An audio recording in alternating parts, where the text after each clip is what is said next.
Second chapter का revision चल रहा था और आज का पहला टॉपिक क्या है? डाइलेक्ट्रिक। ठीक है, डाइलेक्ट्रिक्स। क्या होता है डाइलेक्ट्रिक्स? देखो,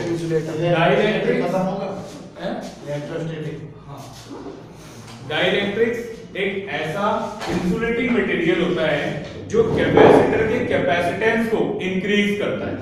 किसी कैपेसिटर का कैपेसिटेंस इंक्रीज करने के लिए जिस सब्सटेंस का यूज करते हैं वो सब्सटेंस होता है, वो हमारा मटेरियल होता है डाइलेक्ट्रिक। क्लियर? डाइलेक्ट्रिक में कोई डाउट तो नहीं है। ऐसा मटेरियल जो कैपेसिटर की कैपेसिटेंस को इंक्रीज करे उसे हम बोलते हैं डाइलेक्ट्रिक। और ये जनरली इंसुलेटर्स भी होते हैं, जैसे प्लास्टिक, ये आपका डाइलेक्ट्रिक है, ग्लास, बोर्ड, ये सब आपके क्या है? डाइलेक्ट्रिक्स है, एक्सेट्रा। अब बात करते हैं types of dielectrics. Types of dielectrics, दो तरह के डाइलेक्ट्रिक्स होते हैं। Number 1 non polar dielectric, number 2 polar dielectric.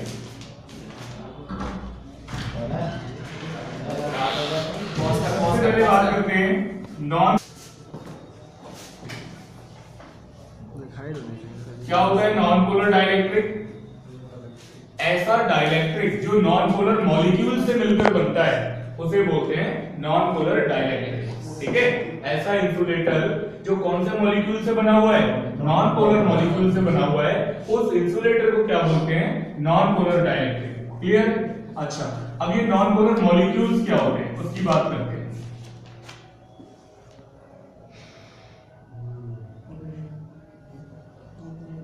Non polar molecule वो मॉलिक्यूल होता है जिसमें पॉजिटिव चार्ज और नेगेटिव चार्ज दोनों का सेंटर एक दूसरे के ऊपर होता है। मतलब पॉजिटिव चार्ज और नेगेटिव चार्ज के बीच में कोई गैप नहीं होता। जो गैप है पॉजिटिव और नेगेटिव चार्ज के बीच में, वो गैप जीरो हो जाता है। गैप क्या हो जाता है? जीरो हो जाता है, यानी 2a जीरो हो जाता है। आपको याद होगा डाइपोल मोमेंट का फॉर्मूला होता है q × 2a, और 2a यहां पर क्या है? जीरो है, और 2a जीरो होने से हमारा डाइपोल मोमेंट भी क्या हो जाएगा? जीरो हो जाएगा। और क्योंकि इन मॉलिक्यूल्स का डाइपोल मोमेंट जीरो है, इसीलिए इन मॉलिक्यूल्स को क्या बोलते हैं? Non polar molecules. Non polar molecule मतलब ऐसा मॉलिक्यूल जिसका डाइपोल मोमेंट जीरो है। क्लियर है? तो ये बात हो गई नॉन पोलर मॉलिक्यूल की, और इसका सिंबल होता है ये। इसके एग्जांपल्स में जैसे आपका नाइट्रोजन मॉलिक्यूल, ऑक्सीजन मॉलिक्यूल, जिसमें चार्ज नजर नहीं आता है, कि आपके डायटोमिक मॉलिक्यूल्स जो होते हैं ये नॉन पोलर मॉलिक्यूल्स होते हैं। अब बात करते हैं किसकी? Polar dielectric. पोलर डाइलेक्ट्रिक्स क्या होते हैं? ऐसे डाइलेक्ट्रिक्स, ऐसे इंसुलेटर्स जो पोलर मॉलिक्यूल से बनते हैं उनको क्या बोलते हैं? Polar dielectric. ठीक है, ऐसे इंसुलेटर जो किस मॉलिक्यूल से बनते हैं? पोलर मॉलिक्यूल से। अब ये पोलर मॉलिक्यूल्स क्या होते हैं? पोलर मॉलिक्यूल्स ऐसे मॉलिक्यूल्स होते हैं जिनमें पॉजिटिव चार्ज और नेगेटिव चार्ज के बीच में कुछ डिस्टेंस होता है। ये एक दूसरे के ऊपर कोइंसाइड नहीं करते। पॉजिटिव चार्ज और नेगेटिव चार्ज एक दूसरे के ऊपर कोइंसाइड नहीं करते, बल्कि कुछ गैप आ जाता है, और गैप आने से 2a बन गया। और 2a होने से क्या डाइपोल मोमेंट इस बार जीरो होगा? नहीं होगा, डाइपोल मोमेंट जीरो नहीं होगा।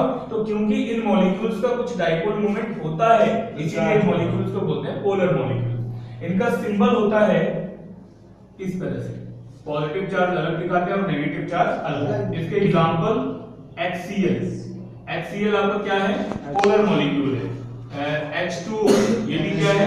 पोलर मॉलिक्यूल है। इनमें डाइपोल मोमेंट होता है। अच्छा, अब नोट करके मैं आपको दो पॉइंट बताता हूं। पहला पॉइंट, जो पोलर नॉन पोलर मॉलिक्यूल है इसका इंडिविजुअल डाइपोल मोमेंट क्या होता है? जीरो। लेकिन जो पोलर मॉलिक्यूल है इसका इंडिविजुअल डाइपोल मोमेंट क्या होता है? कुछ ना कुछ होता है, नॉन जीरो होता है। लेकिन कोई सा भी डाइलेक्ट्रिक हो, चाहे वो नॉन पोलर डाइलेक्ट्रिक हो चाहे वो पोलर डाइलेक्ट्रिक हो, हर डाइलेक्ट्रिक का नेट डाइपोल मोमेंट जीरो ही होता है। ठीक है, फिर से सुन लेना। अगर नॉन पोलर मॉलिक्यूल की बात कर रहे हो तो डाइपोल मोमेंट क्या होगा? जीरो। अगर पोलर मॉलिक्यूल की बात कर रहे हो तो डाइपोल मोमेंट क्या होगा, नॉन जीरो, मतलब कुछ ना कुछ होगा। लेकिन डाइलेक्ट्रिक कोई सा भी हो, चाहे ये वाला हो चाहे ये वाला हो, जो नेट डाइपोल मोमेंट होगा, जो टोटल डाइपोल मोमेंट होगा पूरे मटेरियल का, वो जीरो ही होगा। इस बात को समझ लेते हैं कैसे। ऐसे देखो, ये आपका नॉन पोलर डाइलेक्ट्रिक है, इसमें कौन से मॉलिक्यूल्स हैं, नॉन पोलर मॉलिक्यूल्स इसके अंदर है। तो हर मॉलिक्यूल का इंडिविजुअल डाइपोल मोमेंट जीरो, इसलिए टोटल डाइपोल मोमेंट भी क्या आएगा, जीरो, कोई डाउट ही नहीं। ये मान लिया क्या है, पोलर डाइलेक्ट्रिक। इसमें ये आपका पोलर मॉलिक्यूल हो गया। अच्छा, ये भी आपका पोलर मॉलिक्यूल हो गया, और ये भी आपका पोलर मॉलिक्यूल हो गया तीसरा, और ये चौथा पोलर मॉलिक्यूल होगा। और इस तरह से सभी पोलर मॉलिक्यूल्स आप देख रहे हो इस डाइलेक्ट्रिक के अंदर रैंडमली अलाइंड है। इस डाइलेक्ट्रिक में, पोलर डाइलेक्ट्रिक में सभी पोलर मॉलिक्यूल्स हैं, तो पोलर मॉलिक्यूल, लेकिन ये रैंडमली अलाइंड है। अच्छा, इस वाले मॉलिक्यूल का डाइपोल मोमेंट, किसी भी डाइपोल मोमेंट की जो डायरेक्शन होती है वो नेगेटिव से पॉजिटिव होती है। इसका डाइपोल मोमेंट इधर होगा, इसका डाइपोल मोमेंट इधर होगा, इसका नीचे की तरफ होगा, इसका राइट साइड में होगा, इसका ऊपर से नीचे। तो सभी डाइपोल मोमेंट्स क्योंकि रैंडमली अलाइंड है, तो नेट डाइपोल मोमेंट इसका भी क्या होगा, जीरो ही होगा, क्योंकि जो ऊपर वाले हैं वो नीचे वाले डाइपोल मोमेंट को कैंसिल आउट कर देंगे, और लेफ्ट वाले राइट वाले डाइपोल मोमेंट को कैंसिल आउट कर देंगे, और नेट डाइपोल मोमेंट इसका भी क्या आएगा, जीरो आएगा। तो समझ गए, कोई सा भी डाइलेक्ट्रिक हो, चाहे नॉन पोलर डाइलेक्ट्रिक हो या पोलर डाइलेक्ट्रिक हो, नेट डाइपोल मोमेंट क्या होता है, जीरो ही होता है। ठीक है, अब बात करते हैं अगला टॉपिक। अगला टॉपिक है डाइलेक्ट्रिक पोलराइजेशन। डाइलेक्ट्रिक पोलराइजेशन क्या होता है? डाइलेक्ट्रिक पोलराइजेशन,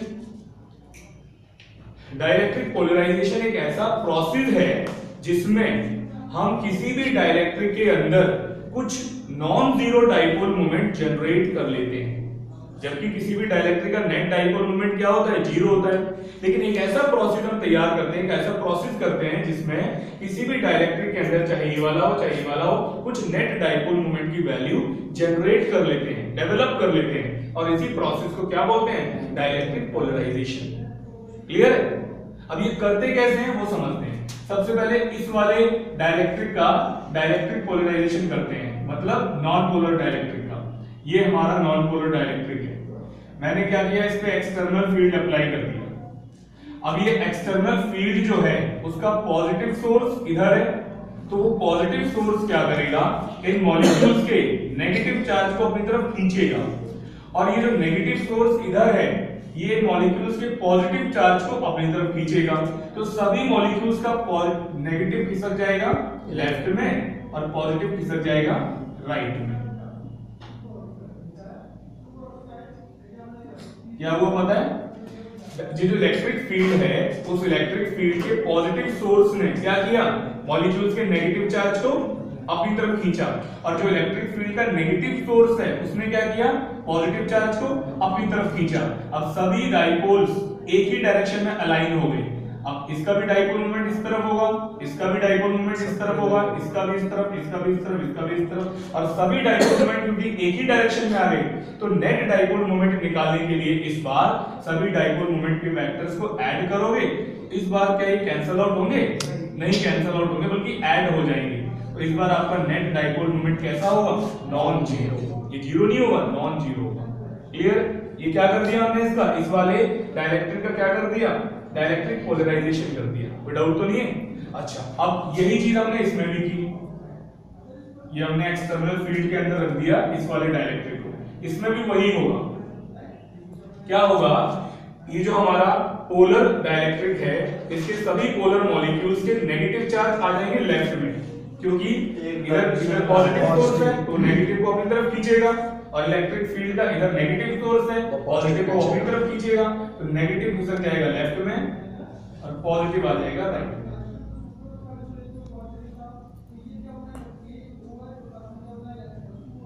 ठीक है?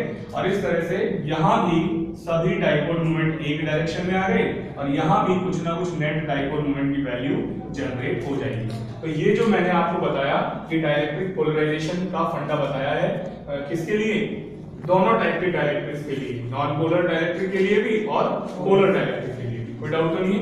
डाइलेक्ट्रिक पोलराइजेशन का टॉपिक खत्म, स्टॉप कर दो।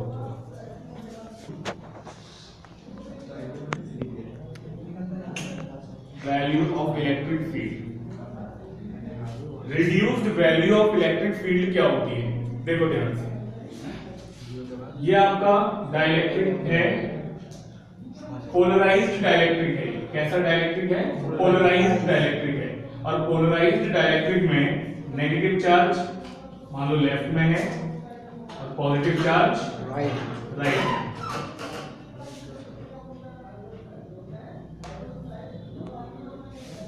अच्छा, अब मुझे एक बात बता, ये जो मैंने डॉटेड रीजन बनाया है, इस डॉटेड रीजन का नेट चार्ज क्या होगा? जी। क्यों? क्योंकि जितना पॉजिटिव है उतना नेगेटिव कैंसिल आउट हो जाएगा। क्लियर? अब ये जो नेगेटिव चार्ज का कॉलम बचा हुआ है और ये पॉजिटिव चार्ज का कॉलम बचा हुआ है, ये बचा रहेगा क्योंकि इलेक्ट्रिक फील्ड हमने अप्लाई कर रखा है इस डायरेक्शन में। तो इधर पॉजिटिव सोर्स है और वो पॉजिटिव सोर्स इस नेगेटिव को अट्रैक्ट करके रखेगा, और इधर नेगेटिव सोर्स है, वो नेगेटिव सोर्स इस पॉजिटिव को अट्रैक्ट करके रखेगा। तो ये ही न्यूट्रलाइज होगा, ये नहीं कैंसिल आउट होगा, ये रहेगा। अच्छा, एक तरफ पॉजिटिव चार्ज, एक तरफ नेगेटिव चार्ज, बीच में क्या डेवलप हो जाएगी?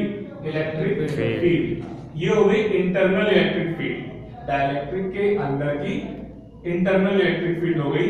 और ये है एक्सटर्नल इलेक्ट्रिक फील्ड, इसकी डायरेक्शन इधर है, इसकी डायरेक्शन इधर है। तो डाइलेक्ट्रिक के अंदर की जो नेट इलेक्ट्रिक फील्ड होगी उसको निकालने के लिए क्या करेंगे? एक्सटर्नल में से इंटरनल को माइनस करेंगे, और ये जो इलेक्ट्रिक फील्ड आएगा तो इसी डायरेक्शन में, नेट वाला, क्योंकि ये बड़ा है ये छोटा आएगा तो इसी डायरेक्शन में, पर इसके कंपैरिजन में कम आएगा। इसीलिए इसी इलेक्ट्रिक फील्ड को हम क्या बोलते हैं? Reduced value of electric field. इसी इलेक्ट्रिक फील्ड को हम क्या बोलते हैं? Reduced value of electric field, क्योंकि ये इलेक्ट्रिक फील्ड इस इलेक्ट्रिक फील्ड के कंपैरिजन में कम हो गई है। ठीक है, जीरो भी हो जाएगी ना किसी लाइन पे।